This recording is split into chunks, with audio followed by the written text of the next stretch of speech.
Graphic design basic to advance free কোর্সের আরও একটি নতুন ক্লাসে সবাইকে স্বাগতম। আজকের ক্লাসে আমরা দুটি টুলসের কাজ শিখব।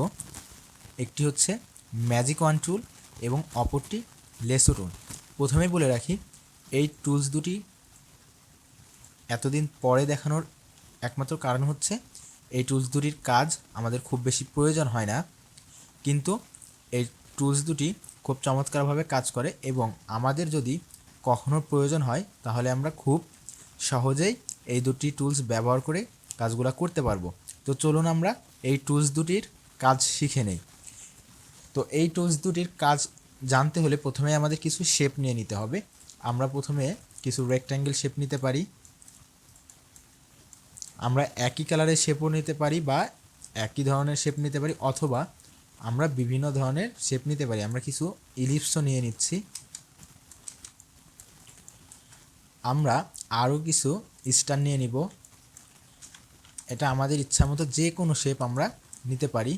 আমরা পেন টুল দিয়েও নিতে পারবো যে কোনো শেপ। তো এভাবে আমরা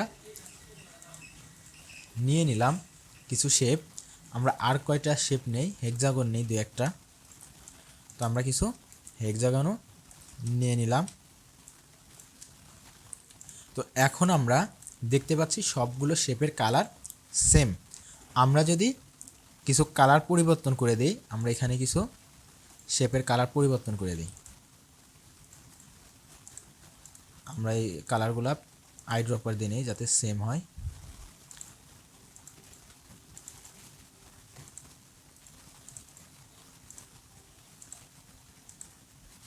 আমরা আরও কিছু কালার অ্যাপ্লাই করতে পারি এখানে,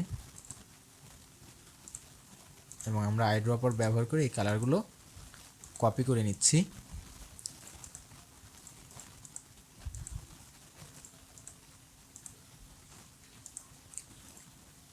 এখন দেখেন আমরা 3 ধরনের কালার পেয়ে গিয়েছি। তো এখন আমরা যদি আমাদের এই কালারগুলা সিলেক্ট করতে হয়, তো আমরা কি করি, প্রথমে একটি সিলেক্ট করি এবং শিফট চেপে ধরে অন্যান্য শেপগুলো সিলেক্ট করি। কিন্তু আমরা চাচ্ছি যে আমাদের অনেকগুলো শেপ আছে যেগুলো সিলেক্ট করতে আমাদের অনেক সময় লাগবে। তো আমরা এই শেপগুলো কিভাবে এক ক্লিকের মাধ্যমে সিলেক্ট করতে পারবো, সেটা হচ্ছে যে ম্যাজিক ওয়ান্ডার টুলের মাধ্যমে। সেটা কিভাবে, আমরা শুধুমাত্র ম্যাজিক ওয়ান্ডার টুলে গিয়ে আমরা মাউসের লেফট বাটনে ক্লিক করব এবং ম্যাজিক ওয়ান্ডার টুল সিলেক্ট করার পর আমরা যে কালারটি সিলেক্ট করতে চাই সেটার উপরে ক্লিক করব। দেখেন আমাদের এই যে গ্রিন টাইপের যে কালারটা, এই কালারের যতগুলো কালার বা শেপ ছিল সবগুলো শেপই সিলেক্ট হয়ে গিয়েছে। তো এভাবে আমরা যদি চাই অরেঞ্জ কালারটিকে সিলেক্ট করব, তাহলে আমরা শুধুমাত্র অরেঞ্জের উপরে একটি ক্লিক করব। দেখেন আমাদের অরেঞ্জ কালারের যতগুলো শেপ ছিল সব শেপগুলোই সিলেক্ট হয়ে গিয়েছে। এখন যদি আমরা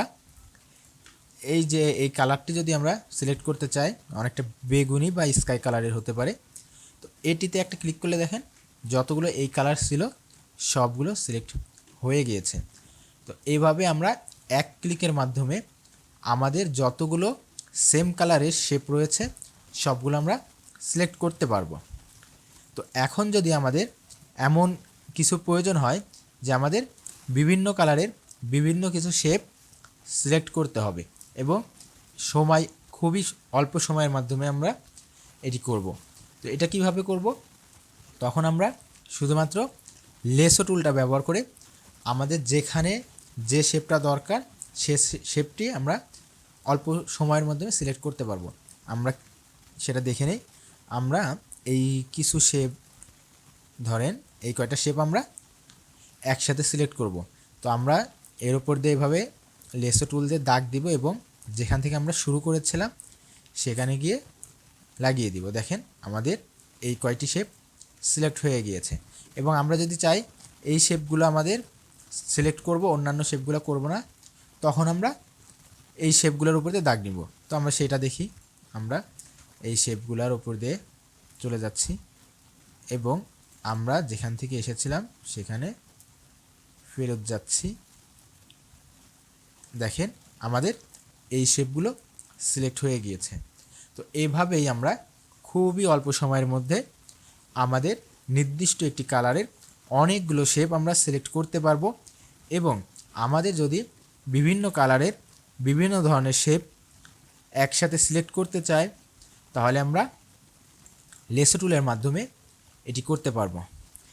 তো আশা করি আপনারা সবাই বুঝতে পেরেছেন ম্যাজিক ওয়ান্ডার এবং লেসো টুলের মধ্যে পার্থক্য এবং কিভাবে এটা কাজ করে। আজকের ভিডিও পর্যন্তই। আপনারা আমাদের আগামী পর্বের ভিডিওগুলো অবশ্যই দেখবেন। আগামী পর্বে আমরা আরও কিছু নতুন নতুন টুলসের কাজ শিখব, যেগুলো ব্যবহার করে আপনারা খুব সহজেই ডিজাইনগুলো কিভাবে করতে হয় সেটি শিখতে পারবেন। তো আজকের ভিডিও এই পর্যন্তই। আশা করি আমাদের ভিডিওটি আপনাদের ভালো লেগেছে। যদি আমাদের ভিডিওটি আপনাদের ভালো লাগে তবে অবশ্যই লাইক, কমেন্ট এবং শেয়ার করবেন।